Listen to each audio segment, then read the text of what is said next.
sai da Amina ta ce ba ko a ɗakin sai ni kadai. To ai wanda zai saukan ne sai an ɓoye wallahi. Shikenan kowa ya fita sai da Amina ta ce na kulla gida ina ta tunani ya za a yi. Ta ce can kawai sai na ga an yaye min rufin ɗaki na gaba daya. Ta ce sai ne mamaki na ga ina cikin garin Makka amma ina kan hango katangun Kisra. Wata ruwaya ta ce ina garin Makka amma ina hango kasuwannin da suke cikin Sham.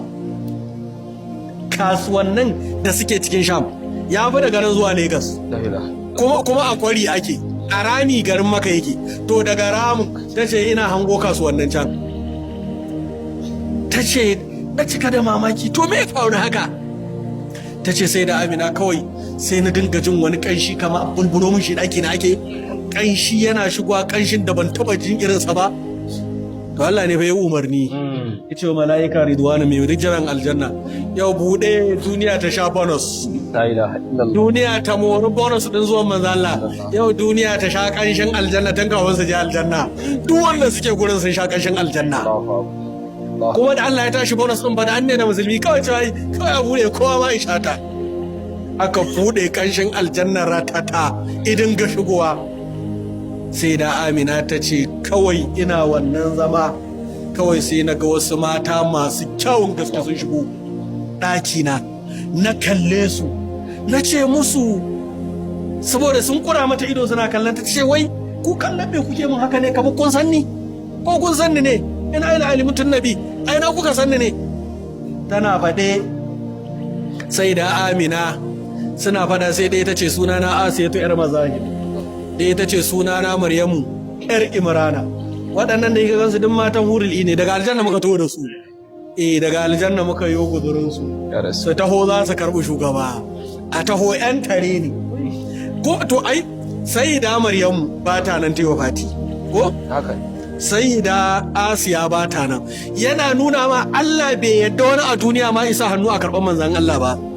Sai yan aljanna da suka zo suna zaune sai da Amina ta ce kawai sai na ga taurari suna yo ƙasa suna haske ɗakina. Ta ce ina sake da kaina sai na dinga gano Ka'aba, a kan Ka'aba an ɗora tuta, a jikin tutar an rubuta la ilaha illallah Muhammadu Rasulullah. Ta ce kawai kaɗawa take yi. To me tabbatar da aikin ne zai zo, shi sa tutar ta tsaya a gurin. Me tabbatar da la ilaha illallah ne zai zo. Saboda haka shugaba alayhi salatu wassalamu sai da Amina ta ce ana tsaka da wannan yanayi ta ce kawai sai na dinga jin motsin fuka-fukai a sama suna kaiwa suna komowa kawai fuka-fukai nake ji. Allah ya sa mala'iku to ranar a datse ko ina ba shedan ba aljanin da zai motsa a yi korum. Ana cikin wannan yanayi sai da Amina ta ce kawai sai kuma na ga wani